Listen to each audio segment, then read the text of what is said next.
Hey guys, it's me, Urban Gardener, the Happy Cultivator, and I thought it was time to give you guys an update on the semi-permaculture produce stand that I've created in the front yard of my home for me and my family.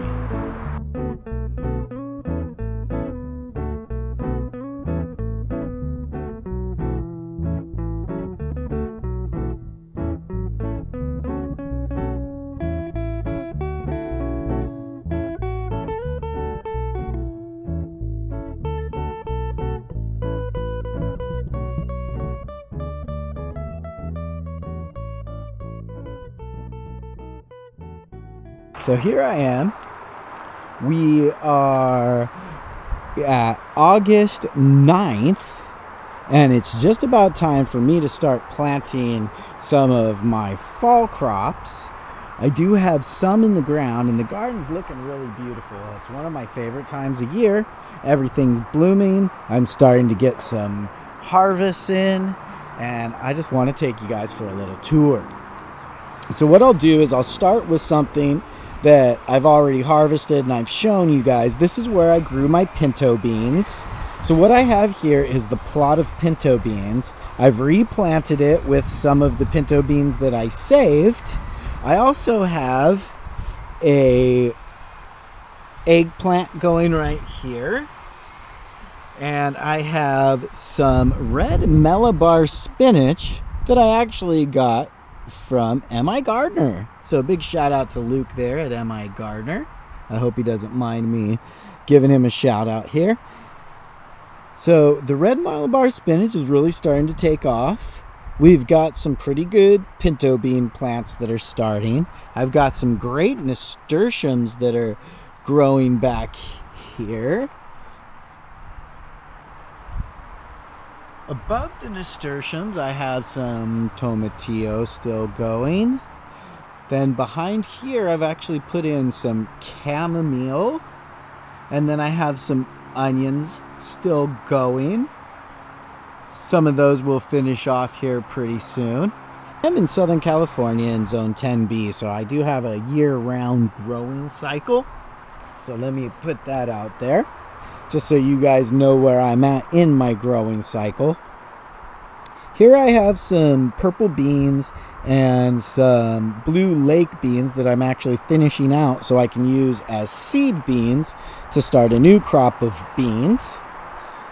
Back here I have some Asian cucumbers. Within my cucumbers I also have some tomatoes. I have some triple L crop in there, and I also have some black crimson heirlooms in there. I have a few more onions in the ground. I have some more triple L crop tomatoes. Then up here I have some of these pear tomatoes. Let me show you guys some of these nice little pear tomatoes, and they're growing quite well. They're the only things I would use these kind of cage for is like pear, grape, or cherry tomatoes, because these cages really aren't too strong, and I won't buy any more of these cages. I'll just make myself a cage out of something more like this kind of material. It's a little bit more customizable, and you can make a better cage out of something like this. Over in this section, I have some Dark Galaxy cherry tomatoes going on next to some thornless blackberries, some red Russian kale. Then I have some Jacinto or dinosaur kale going there, and a few more tomatoes coming up. Over here, I have some self-sown lettuce growing in the same bed as the chamomile. And there is a nice little cactus flower on my big, beautiful barrel cactus that I've had going on here for about 20 years now. It's a beautiful cactus. Over here, I have a dwarf ever-bearing mulberry right there. Then I have some Zapallo del Tronco, squash finishing up, some celery, an avocado, a young avocado, grapes, young grapes coming in there. Most of my squash is gone. I do have some purple Brussels sprouts and my lemon tree, my young lemon tree that my neighbor behind me actually is the one that gave me. And then over here I have my cherimoya and some strawberries. My young pear trees are starting to do their thing. What I've done here in these no-till beds is they've been harvested of beans and then they've been replanted with some kidney and some more pinto beans.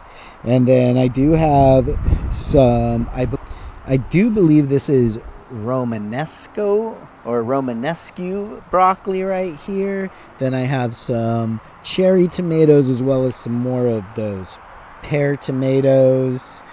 And then I have some kidney beans that I've seeded in there, as well as some more broccoli, and we have some sweet potatoes. I've already harvested 3 nice sweet potatoes, and then some more kidney beans. We'll finish up our tour with the berry patch. Our blueberries are doing quite nicely now. We've got the strawberries coming in. Strawberries are really taking over. I have another dwarf everbearing mulberry in front of a jostaberry, which is a hybrid of currant and gooseberry. And next to that I actually have a gooseberry, a couple elderberries, and then behind that I have some boysenberry and some more blackberries. So everything's doing really nice under the pomegranate tree. We're still working on the path. That's why we have some cardboard here. I use cardboard to kill out any grasses or weeds I don't want. But all in all, these 2 beds are about 6 months old. I think I started them February 1st. Yes, February 1st. So that would be, 6 months old. 6.5 months old, and they're looking great. They're doing great. So I suggest you guys go out there and get yourself a garden. Start yourself a garden and get yourself your own food, because it tastes great, number 1. Number 2, it's a good activity to get you and your kids outside. And there's nothing like the pleasure of it. And if you go the no-till route, like I've shown you on my channel, you can actually look at some of the ways I'll even put a link in here so you guys, right up here as a matter of fact, can learn how to make these beds.